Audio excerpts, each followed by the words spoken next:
안녕하세요. 우리 함께 디모데전서 6장을 보겠습니다. 디모데전서 6장입니다. 6장 11절에서 16절까지 말씀입니다. 디모데전서 6장 11절에서 16절까지입니다. 오늘은 명령을 지키며 살다라는 제목으로 말씀을 나누도록 하겠습니다. 명령을 지키며 살다. 우리는 살면서 여러 가지 다양한 명령을 만납니다. 여러분은 그 만나는 명령들을 잘 지키십니까?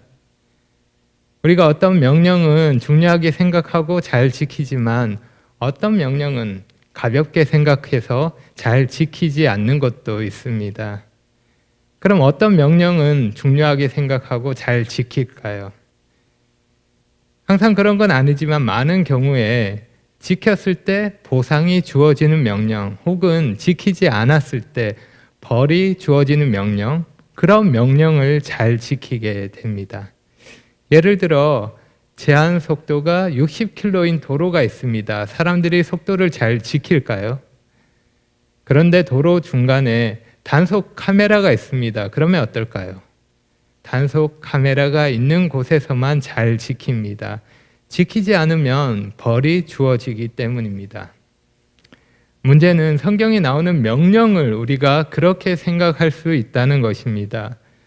성경에서 우리에게 해당되는 명령을 만나더라도 그냥 그렇구나 하고 가볍게 넘길 수 있습니다. 그렇게 중요하게 생각하지 않는 것입니다. 지키면 좋지만 그렇지 않더라도 괜찮다고, 그럴 수 있다고 생각합니다. 만약에 명령을 지켰을 때 당장 눈앞에 큰 보상이 주어지고 지키지 않았을 때 즉각적으로 무서운 심판이 내려진다면 명령을 지키는 것을 훨씬 더 중요하게 무겁게 생각할 것입니다. 하지만 명령에 따라 주어지는 결과가 즉각적이지 않을 때가 많기에 명령을 지키는 일에 대해서 둔할 때가 많고 때로는 무시하기도 합니다. 혹시 내가 성경에 대해서, 성경에 나오는 명령에 대해서 그러한 마음을 가지고 있다면 오늘 말씀을 통해서 그런 나의 마음을 바로잡게 되기를 원합니다. 오늘 말씀이 하나님 명령에 대해서 나의 마음을 새롭게 해줄 것입니다. 명령을 지키려는 그러한 열정과 힘을 더해줄 것입니다. 바울이 전하는 엄중한 명령을 주목하고 진지하게 받아들인다면 말입니다. 저는 오늘 본문에서 바울이 전하는 명령의 무거움을 먼저 느껴보려고 합니다. 그 무거움을 느낀 후에 그 후에 바울이 전하는 명령이 무엇인지 살펴보겠습니다. 지켜야 하는 명령의 중대함을 먼저 공감한 후에 명령을 이해하는 순서입니다. 그럼 먼저 13절과 14절을 보겠습니다. 만물을 살게 하신 하나님 앞과 본디오 빌라도를 향하여 선한 증언을 하신 그리스도 예수 앞에서 내가 너를 명하노니 우리 주 예수 그리스도께서 나타나실 때까지 흠도 없고 책망받을 것도 없이 이 명령을 지키라. 이 말씀에서 바울이 전하는 명령의 무게가 느껴지십니까? 바울은 하나님과 예수 그리스도 앞에서 이 명령을 전하고 있습니다.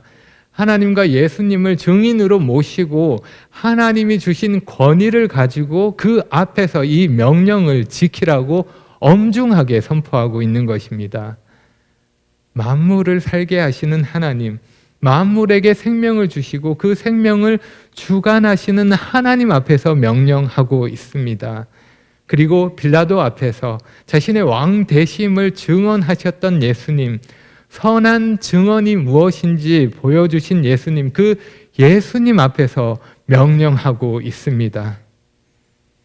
여러분 한번 비교해서 생각해 보겠습니다.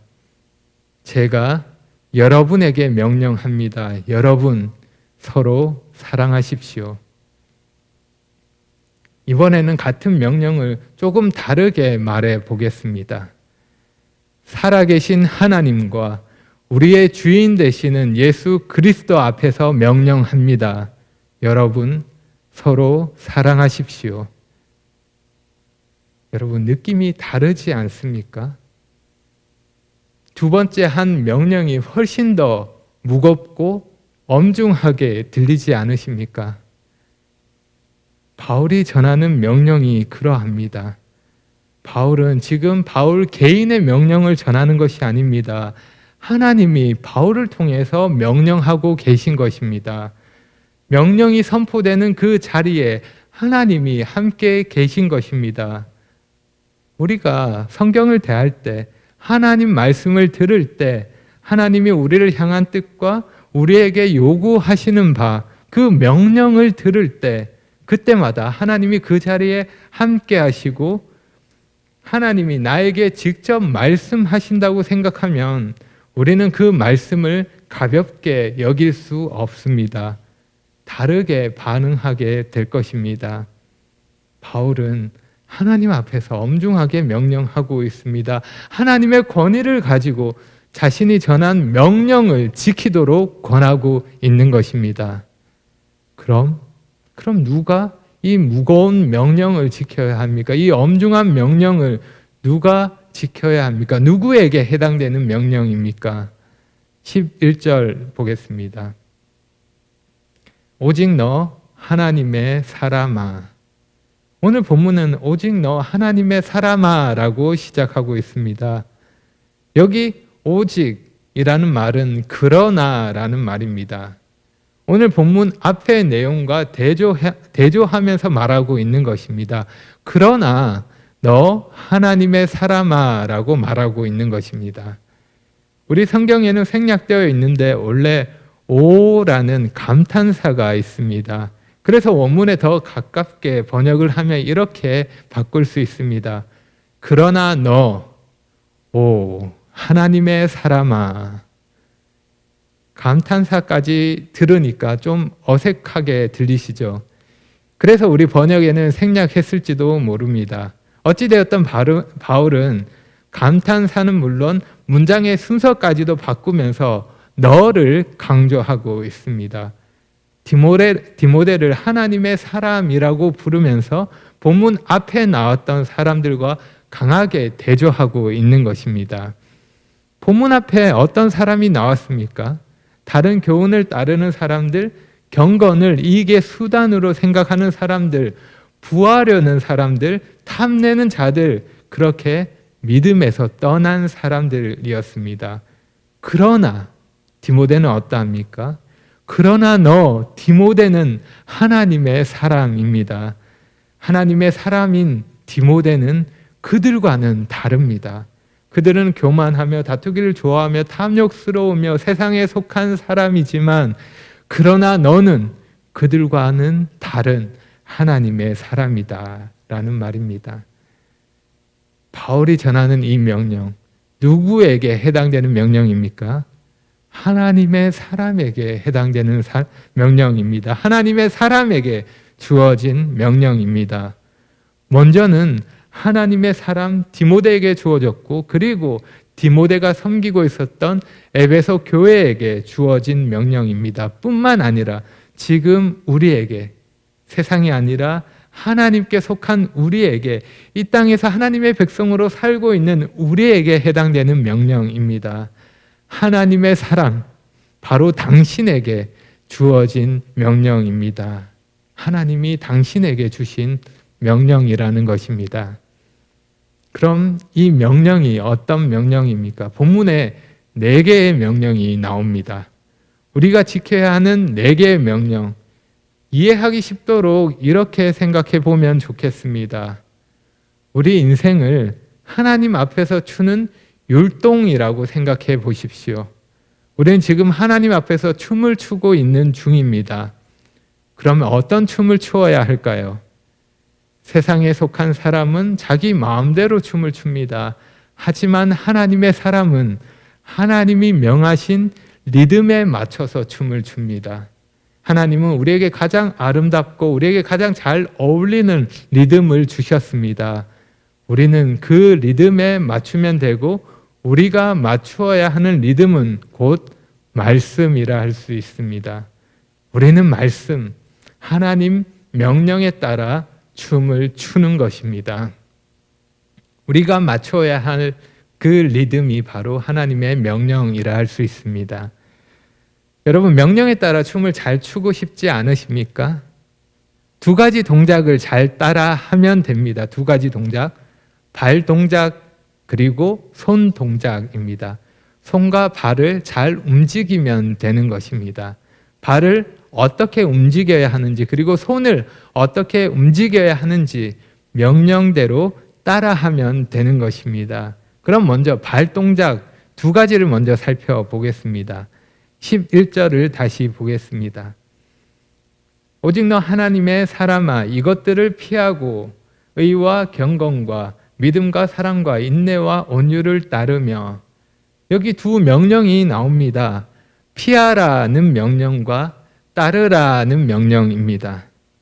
두 명령을 차례로 살펴보면, 먼저 피하라는 명령은 쉽게 말하면 도망가라는 의미입니다. 도망가라.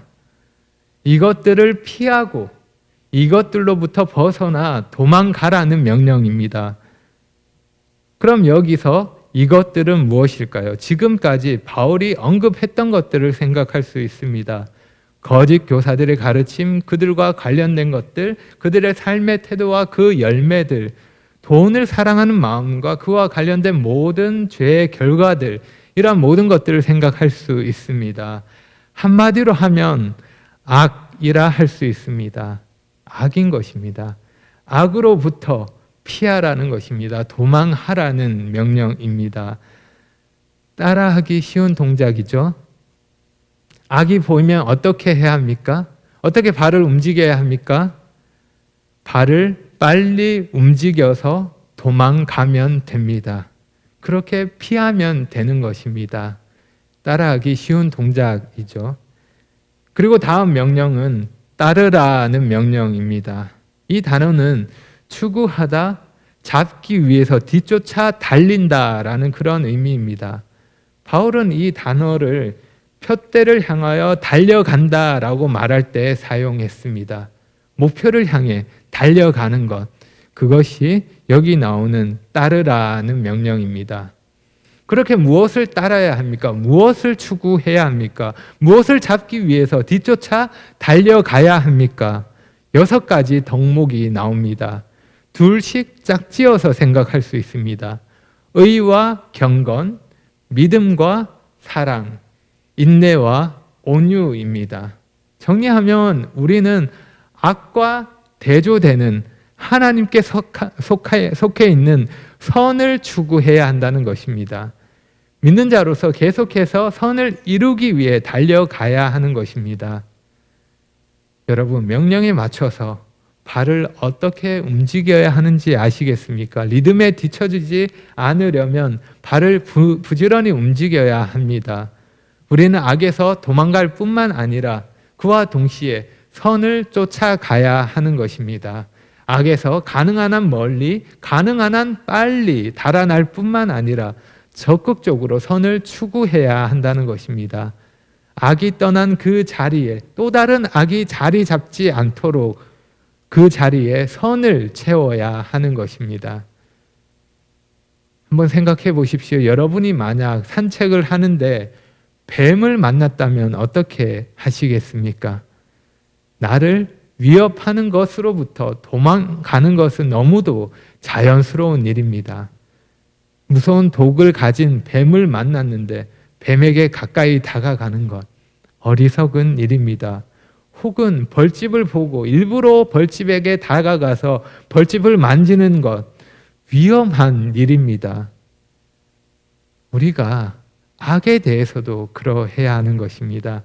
악의 정체를 제대로 알고 제대로 본다면 우리는 도망가게 될 것입니다. 세상에 속한 악한 것들이 매력적으로 보일 수는 있지만 실제로 그것은 우리가 가까이 하기에는 너무도 위험한 것들입니다.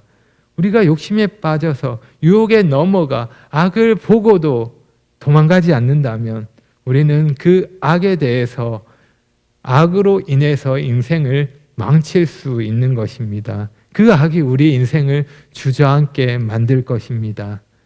하나님 명령에 맞춰서 마음껏 춤출 수 있는데 그러한 것들을 하지 못하도록 우리를 망가뜨릴 것입니다. 여러분 속지 마시고 선과 악의 참 모습을 제대로 보시기 바랍니다. 악의 정체를 바로 보시고 피하시고 선을 향해 달려가시기 바랍니다. 우리 마음과 우리 시간과 우리 에너지를 선을 추구하는 일에 투자하고 집중하시기 바랍니다. 왜냐하면 우리가 바로 하나님의 사람이기 때문입니다. 여러분 발동작 잘 이해가 되셨습니까? 악을 피하고 선을 따르는 것입니다. 그럼 발동작 다음으로 손 동작을 살펴보겠습니다. 12절입니다. 믿음의 선한 싸움을 싸우라. 영생을 취하라. 이를 위하여 내가 부르심을 받았고 많은 증인 앞에서 선한 증언을 하였도다. 또다시 두 명령이 나옵니다. 싸우라는 명령과 취하라는 명령입니다. 차례로 살펴보면 먼저 싸우다는 무언가를 얻기 위해 부단히 노력한다는 그런 의미입니다. 그래서 운동 경기에서 경쟁할 때 이 단어를 사용합니다.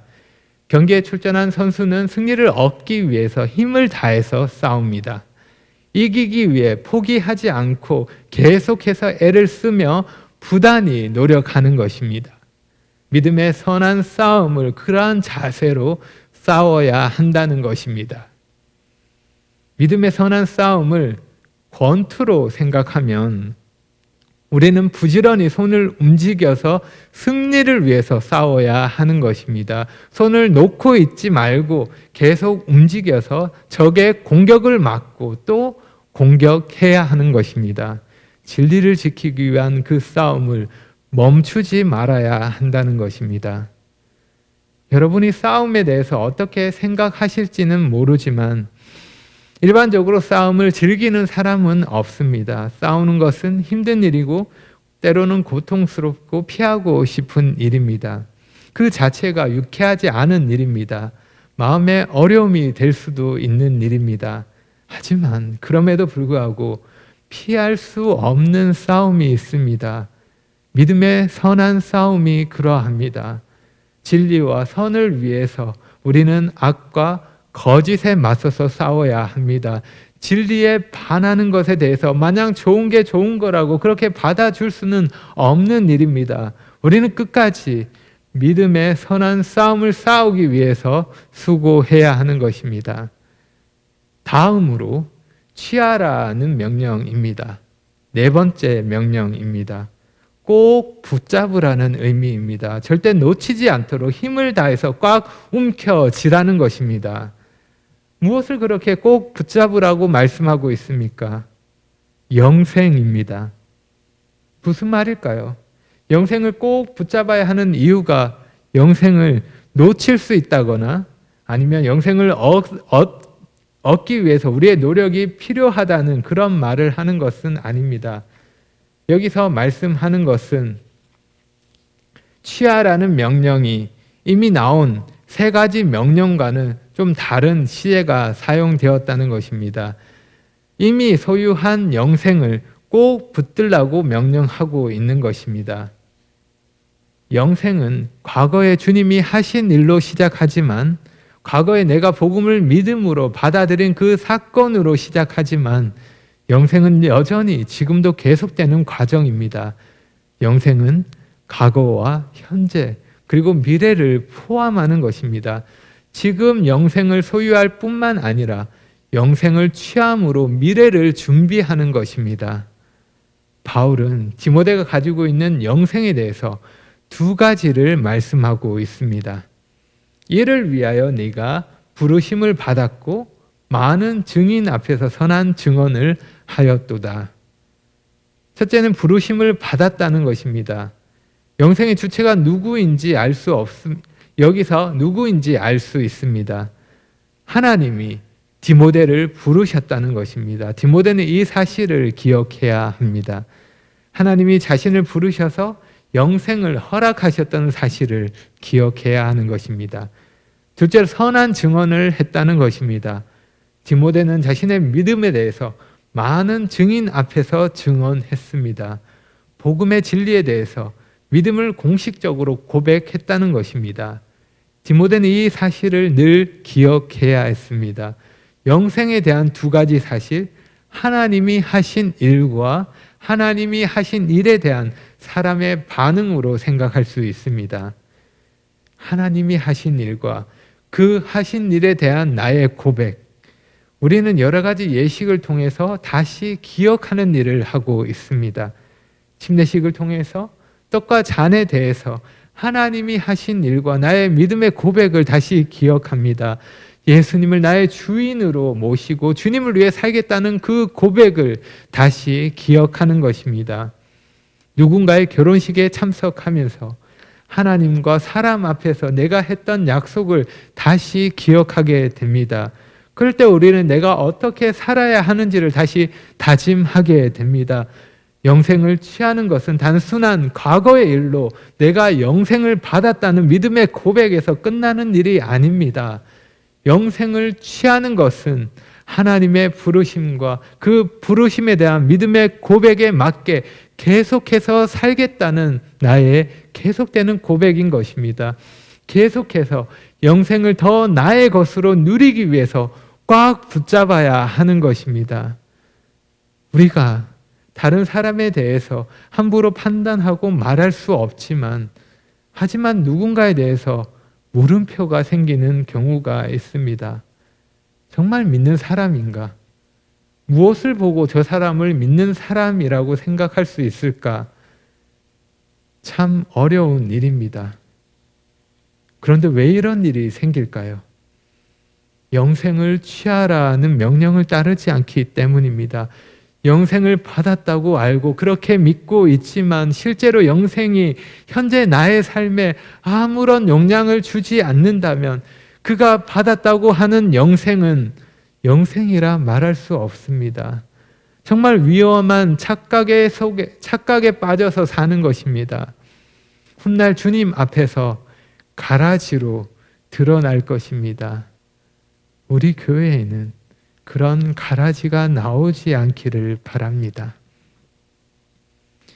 이렇게 4개의 명령을 살펴보았습니다. 4개의 명령을 정리하면 발동작 무엇입니까? 악을 피하고 선을 따르라는 것입니다. 선 동작은 무엇입니까? 선한 싸움을 싸우고 영생을 취하라는 것입니다. 그리고 이 명령에 대해서 경각심을 일깨우는 것이 있습니다. 무뎌진 우리 마음을 다시 새롭게 할 수 있는 것이 있습니다. 15절입니다. 기약이 이르면 하나님이 그의 나타나심을 보이시리니. 우리의 마음을 새롭게 일깨우는 것은 주님이 다시 오신다는 사실입니다. 그 시기에 대해서 우리가 알 수 없지만 분명한 것은 주님께서 때가 되면 다시 오신다는 것입니다. 주님이 이 땅에 오셨던 일도 그러했습니다. 기약이 이르렀을 때 하나님 정하신 때가 되어서 주님이 오셨습니다. 다시 오실 때도 그러할 것입니다. 2장 6절 말씀 보면 그가 모든 사람을 위하여 자기를 대속물로 주셨으니 기약이 이르러 주신 증거니라. 기약이 이르러 예수님이 이 땅에 오셨던 것처럼, 그래서 모든 사람을 위해 자신을 대속물로 주셨던 것처럼 주님의 다시 오심도 그러할 것입니다. 기약이 이르면 주님께서 다시 오실 것입니다. 우리가 이 사실을 마음에 두고 있다면 우리에게 주어진 명령에 대해서 깨어서 그 명령을 지키며 살 수 있을 것입니다. 여러분은 하나님 말씀을 믿으십니까? 성경에 기록된 명령이 우리 인생을 가장 복되게 하는 비결이라는 것을 믿으십니까? 우리가 이 명령을 지킬 때 하나님이 허락하시는 놀라운 보상을 받을 것이며 장차 오는 심판을 피할 수 있다는 것을 믿으십니까? 어떻게 그것을 믿을 수 있습니까? 하나님이 정하신 때가 되어 주님이 다시 오신다는 것, 하나님이 모든 것을 가장 아름답게 이루실 거라는 사실을 어떻게 우리가 믿을 수 있습니까? 그분이 하신 말씀을 어떻게 의심 없이 믿고 순종할 수 있는 겁니까? 어떻게 우리 하나뿐인 인생을 그분께 맡기고 그분의 명령에 따르는 일에 우리 인생을 드릴 수 있다는 말입니까? 그래도 괜찮은 겁니까? 정말 괜찮은 일입니까? 하나뿐인 인생을 주님께 드려도 되는 겁니까? 그렇습니다. 그렇게 할 수 있습니다. 그렇게 해야 합니다. 우리가 기꺼이 그분께 모든 것을 맡기고 그분을 신뢰할 수 있는 것은 우리가 그분이 어떤 분이신지 알기 때문입니다. 우리가 그분이 어떤 분이신지 압니다. 하나님이 어떤 분이신지 주목하여 보시기 바랍니다. 15절과 16절입니다. 기약이 이르면 하나님이 그의 나타나심을 보이시리니 하나님은 복되시고 유일하신 주권자이시며 만왕의 왕이시며 만주의 주시오 오직 그에게만 죽지 아니함이 있고 가까이 가지 못할 빛에 거하시고 어떤 사람도 보지 못하였고 또 볼 수 없는 이시니 그에게 존귀와 영원한 권능을 돌릴지어다. 아멘. 바울은 지금 하나님이 어떤 분이신지 다 말할 수 없는 그 하나님을 찬송으로 높이고 있습니다. 우리가 믿는 하나님, 우리가 신뢰할 수 있고 우리의 인생을 맡길 수 있는 분이십니다. 하나님이 이러한 분이십니다. 그런데 우리가 감히 가까이 할 수 없고 볼 수 없는 분이신데 예수님은 우리와 함께 하시기 위해서 우리가 볼 수 있는 사람이 되셔서 이 땅에 오셨습니다. 우리와 영원히 함께 하시기 위해서 우리에게 생명을 주시려고 죽임을 당하셨습니다. 그리고 우리를 하나님의 사람으로 불러주셨습니다. 하나님의 사람으로서 그 명령을 지킬 수 있는 특권을 주셨습니다. 악을 피하라, 선을 따르라, 선한 싸움을 싸우라, 영생을 취하라. 우리에게 주신 명령입니다. 우리는 이 명령을 지키며 살아갑니다. 그리고 다시 기억합니다. 때가 되면 주님이 다시 오실 것이고 우리에게 주어진 명령에 대해서 주님께서 평가하실 것이다. 우리에게 주어진 보상을 기대하며 우리는 계속해서 그 명령을 따를 것입니다. 여러분, 사람들은 하나님이 허락하신 인생이라는 무대에서 하나님 앞에서 춤을 추고 있습니다. 하지만 많은 사람들이 그 무대에서 자기가 추고 싶은 대로 자기 마음대로 자기가 원하는 대로 춤을 추고 있습니다. 하지만 하나님의 사람은 하나님이 허락하신 말씀에 맞춰서 그 명령에 따라 춤을 춥니다. 여러분은 지금 어떤 춤을 추고 계십니까? 말씀에 맞는 동작을 하고 계십니까? 스스로를 살펴보시기 바랍니다. 그리고 주님을 신뢰함으로 주님의 명령에 따라 손과 발을 움직이시기 바랍니다. 주님 말씀에 따라 동작하시기 바랍니다. 여러분은 주님이 어떤 분이신지 알고 계시지 않습니까? 비록 우리 인생에 실수가 많고 명령과 다른 동작을 할 때도 많이 있지만 그렇더라도 우리는 기쁨으로 주님을 위해서 춤출 수 있습니다. 왜냐하면 우리 주님이 어떤 분이신지 우리가 알기 때문입니다. 내가 주님의 기쁨이 되기 원하는 마음이 우리 안에 있기 때문입니다. 그러니 계속해서 나에게 주어진 명령을 지키는 자가 되시기 바랍니다. 그렇게 명령을 지키는 하루하루를 살아가시기를 바랍니다. 기도하겠습니다. 아버지 하나님, 저희를 하나님의 사람으로 불러주시고 믿음을 고백하며 주님의 명령을 따를 수 있는 자가 될 수 있도록 은혜를 베풀어 주셔서 감사합니다. 오늘 말씀을 통해서 저희에게 주신 명령을 다시 저희 마음에 새깁니다. 악을 피하고 선을 따르며 선한 싸움을 싸우고 영생을 취할 수 있도록 계속 힘을 더해 주시고 이 땅에 다시 오실 주님을 기다리며 살 수 있도록 은혜로 인도해 주시기를 원합니다. 주님이 어떤 분이신지 늘 기억함으로, 주님을 향한 사랑으로, 주님을 향한 기쁨으로 주님 주신 명령에 순종할 수 있도록 도와주시기를 간절히 기도합니다. 예수님의 이름으로 기도합니다. 아멘.